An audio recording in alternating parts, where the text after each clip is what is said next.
when you watch a movie in, I would say like the early 90s or the early aughts, when someone is like abducted by an alien, and of course they're like walking in a cornfield and nobody is nearby them, and they're just, traipsing along, and then all of a sudden this bright light comes and they're like, dang, and they're like beamed up by their chest, That's how I felt, except it felt divine. It felt like God was speaking through Jadis to me and saying, like worthwhile, that's what it is. You have to decide what's worthwhile in your life. You have to decide how you're going to prioritize your time to create the life you want, to maximize your joy, to fulfill obligations, but to also sprinkle some enjoyment into your life, right? Not everything has to be an obligation. And when you're a mom and an entrepreneur and a wife and all the things, all the responsibilities that we all have, what we share is that time is our greatest asset. And when you decide you're capable of prioritizing yourself so that you can help others and so you can live for you and have the most worthwhile life, that's where it's at. That's where it's at.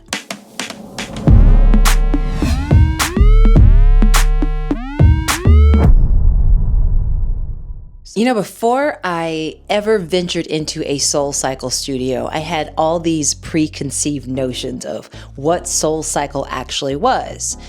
Let's rewind a little bit. I was gifted a Peloton by my husband, a Peloton bike, by my husband for my 39th birthday, and I was so excited to get a Peloton. I'd heard so many people talking about it. This was January 2020. I've always prioritized my physical fitness because I know for me, and really for everybody, it is directly linked to my mental fitness. If I feel good in my body, I feel good in my head. Well, I got really into my Peloton, got in good shape. But when the proximity to where you're working out is right across the hall, which is where our home gym is from our primary bedroom where my husband and I sleep, sometimes it can become really routine to skip a day. And so I found myself skipping days, not working out as hard. Well, one, we can talk about that too. Not wanting to sweat out my hair because I had a relaxer at the time and a keratin treatment, all the tings. But also, I don't know, I was in that same funk that most of us found ourselves in during the pandemic. I was depressed as hell during the pandemic. I mean, who wasn't? It was awful. Fast forward several years later, I'm still riding the bike occasionally, but I've gotten more into weight training because Peloton offers weight training, meditation, rowing, lifting, everything you can imagine. Virtually though, right? So it's you and maybe you have a partner with you or a girlfriend with you working out, but it was mainly just me by myself in my home gym working out. And while I did get into a routine and a ritual, I did feel like I was missing something. I did feel like I needed community. Fast forward, August 3rd, 2023. I am on a trip home to Texas. I'm in Houston, and one of my very close friends invites me to a SoulCycle class. She's like, hey, now I would love for you to come. You're in town. I know you love working out. There is a SoulCycle class at 6 a.m. on Thursday. And it'll be so fun. We're going to see each other. We're going to work out in. And I was like, oh, okay. So here I am, August 3rd, 2023, which is now my soul-anniversary, by the way. That's a thing. I know. And I think I'm about to go in here and crush it because she didn't really prepare me for what SoulCycle was going to be like or what the experience was going to be like. And Kat G was my SoulCycle instructor.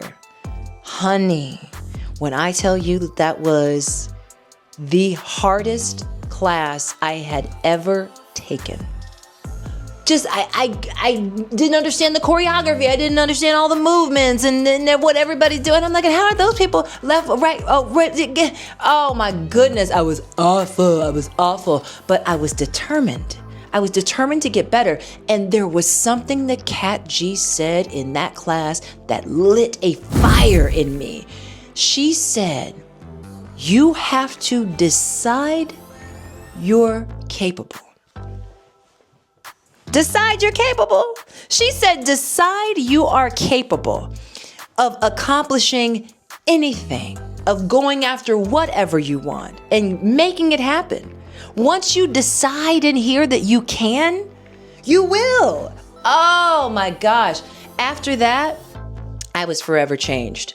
I do remember feeling something that I'd never felt before in that SoulCycle class. And it was not just knowing that I could do a hard thing if I put my mind to it, if I came back, but feeling a sense of community.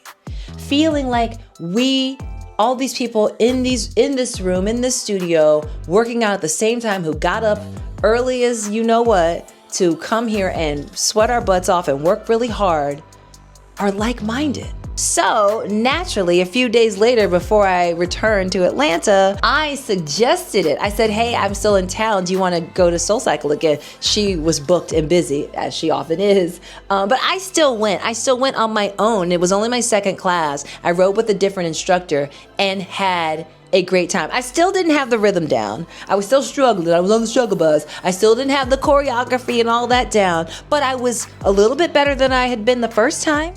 I started to get good, right? I started to be able to understand how to keep the rhythm standing up and sitting down in the saddle. Once I got my form down, like that was the main thing. Once I got my form down at SoulCycle, I knew like, oh, I could do this. And I will say it was Jadis who helped me get the rhythm down the very first time. I remember when it clicked in my head, I was like, oh, because he always says left, left, left, right, left. Like he is announcing to the class what foot or which foot we're supposed to be on. And that was so helpful to me. And just he'd come by and like correct my form or move my bike a little bit to reposition it so that I did have really good form. And I started to see how that was changing my body physically. I was like, hello abs. Okay, girl, I see those abs. Hello arms, because there's an arms component as well. Light weights, lots of reps. And I weight train outside of SoulCycle with heavier weights on my own. But I just remember like, oh, it's supposed to feel like this? Oh, okay. I remember the first time that Jadis invited me up to ride on the pedestal, and I was like, I don't know. Because he had been kind of like sneaky about it. Like he'd been saying, you're getting good. I'm going to invite you to be on the pedestal one day. And I was like, oh, okay. You know, but really like in my head, like, I hope it's not the next time I ride because I don't know if I'm ready for that. Do it before you think you're ready. Do it before you think you're ready, because it's not about the perfection. It's about the progress. It's about the growth, right? I grew so much, have grown and continue to grow. I am becoming the woman I always wanted to be and evolving. And SoulCycle helps me do that. But so they celebrated my birthday, which was really nice last year. And I am riding on my birthday next year. Of course. I am now on ride 185. That'll be my next ride. And I'm hungry for it. They really take the time to celebrate you. They celebrate your milestones. So like you're a new rider, you're going to get celebrated, of course, your very first time. We're going to welcome you to the studio. They're going to call your name. And they're going to say, oh, we have a bunch of new riders today. We got Melissa, who's a new rider. Welcome, Melissa. And you can feel how genuine it is. Not just from the instructor, but from fellow riders. It's so great, y'all. They are not paying me to say any of this. This is all me and all about my experience at SoulCycle.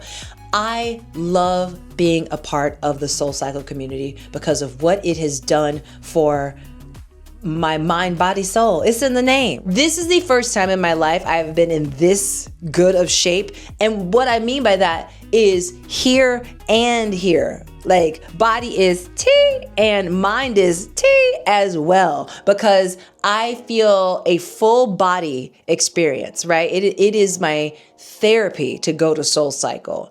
And it's just so much fun.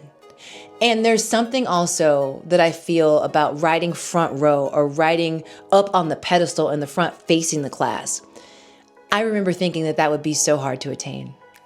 I remember thinking there's no way I'm ever going to get to the front row. And then I changed that mindset and I said, who's telling you that? Who's telling you you're not going to make it on the front row? Who's telling you you're not going to make it up on that pedestal someday? I'm always front row.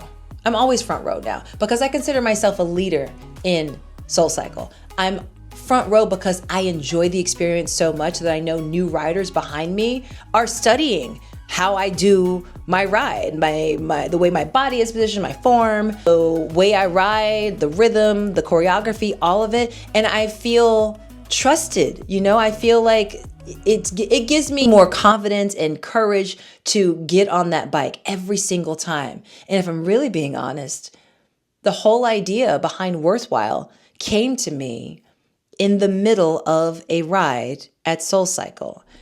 I wasn't front row when I heard this. I was getting there though. I was second row. I was getting there.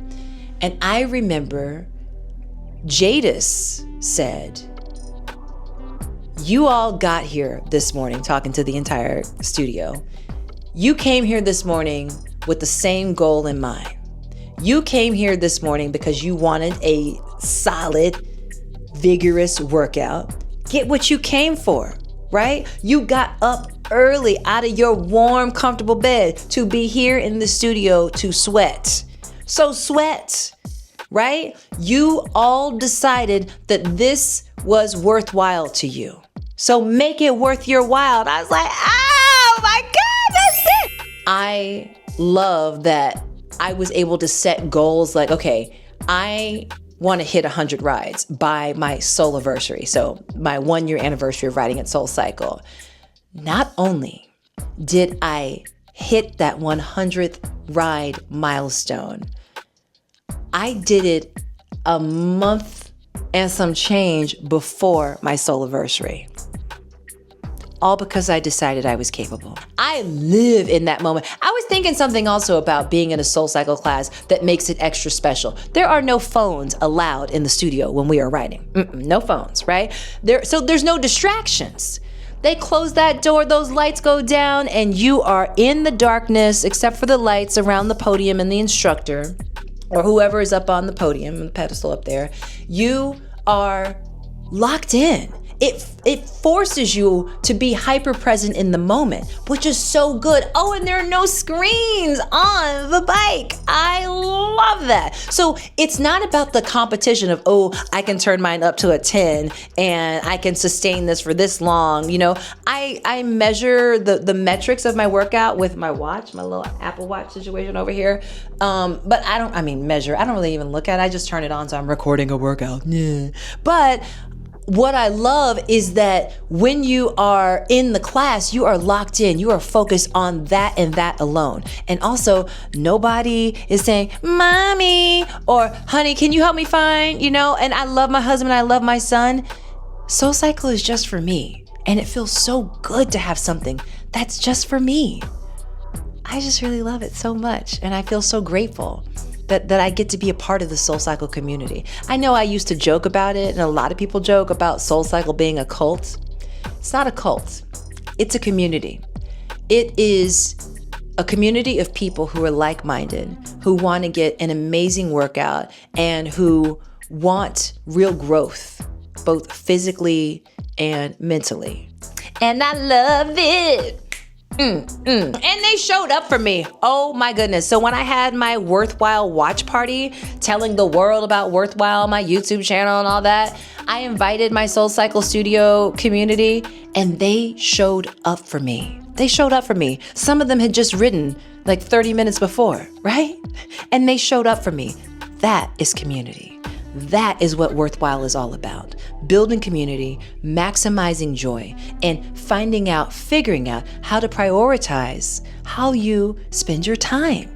You have to create the time and space to live the life you want. And you got to make it worthwhile. And I'm so glad that I am a part of the SoulCycle community because it is most certainly worthwhile.